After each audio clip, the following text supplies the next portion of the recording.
All right, so I'm going to first review one question that we did before spring break, just so you guys kind of get your minds going again and you kind of remember what we were doing.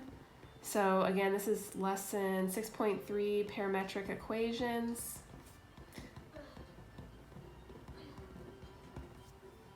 All right, okay, so this is on page 482 in the book. All right, so this is our review here. The question's gonna be, we're gonna eliminate the parameter.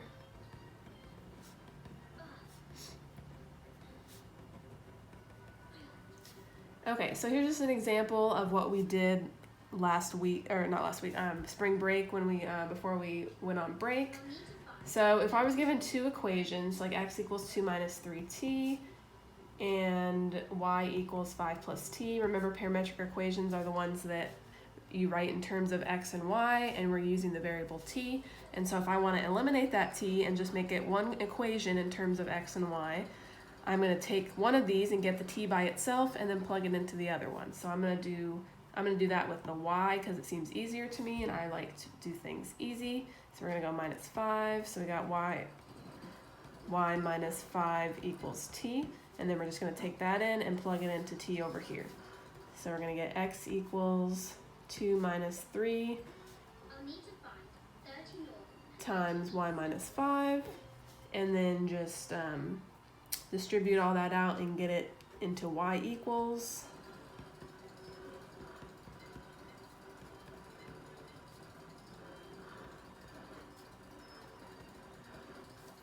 So when you do all that, you're going to get y equals negative 1/3 x plus 17 over 3.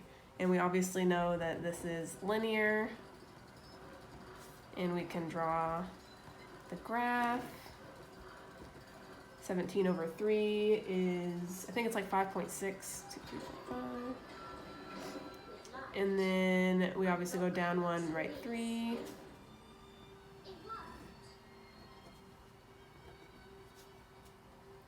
And there we go. Okay, so that's what we did last time we were in class. All right, so here's the new thing here, new example.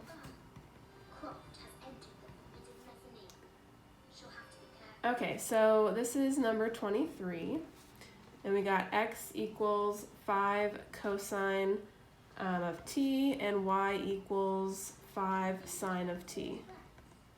Okay, so the first thing you do is you're going to want to put this in your graphing calculator, and you want to make sure it's under parametric mode.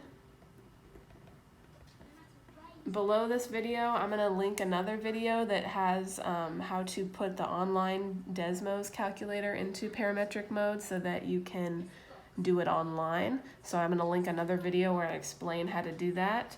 But if you put this into the calculator, parametric mode, you will get that this turns out to be a circle. So, and we should know that the equation of a circle is x squared plus y squared equals radius squared. You should already know that from past math classes. So what you're going to do, since this is your x and this is your y, you're going to plug it into the equation of the circle. This is how you solve it algebraically.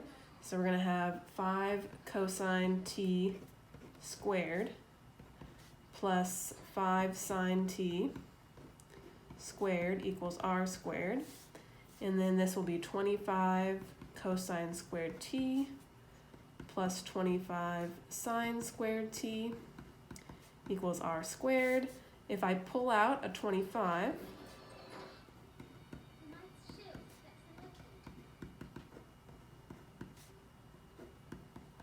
you guys should notice what this is right in here. Hopefully you guys remember the trigonometric identities. Cosine squared plus sine squared is equal to 1. So 25 times 1 is obviously 25. Square root of 25 is 5, so r is 25. So when you're asked information about this, you know that it's a circle, and you know that it has a radius of 5. So you would write circle, radius 5. All right, so that's how you do one of those. Basically the ones we've done before where we did linear and quadratic, so this is just an example of a circle. that you'll have to do. Okay, I'll show you one more example. This is number 25. X equals 2 sine t, y equals 2 cosine t. But this time they give us an interval here. They say that t is between 0 and 3 pi over 2. So the other one, so just so you know, if they don't give you any intervals, it just means it's from 0 to 2 pi. Right, so if they don't give you anything, it's just your 0 to 2 pi. And if they do give you something, then obviously you have to follow that. So this one's 0 to 3 pi over 2. And we're going to do the same thing. If you put this in your calculator, you are going to get a circle. All right, if you put this right in there, you'll get a circle. So let's do it algebraically again, because we got x squared plus y squared equals r squared. So we'll get 2 sine t squared plus 2 cosine t squared equals r squared. So we'll get 4 sine squared t plus 4 cosine squared t equals r squared. Pull out that 4. We already know we're going to get sine squared plus cosine squared is 1, so I'm just going to do that part, 1. You guys should know that. 4 equals r squared, so I know my radius is 2. So this is going to be a circle, radius 2, but it only goes from 0 to 3 pi over 2. So if you put it in your calculator, you are going to see that the circle goes from here to here. It's only 3/4 of a circle. So you would write here, the other piece of information you'd write is 3/4 of a circle, and then you would put specifically what quadrant it's not in. So not in quadrant 2.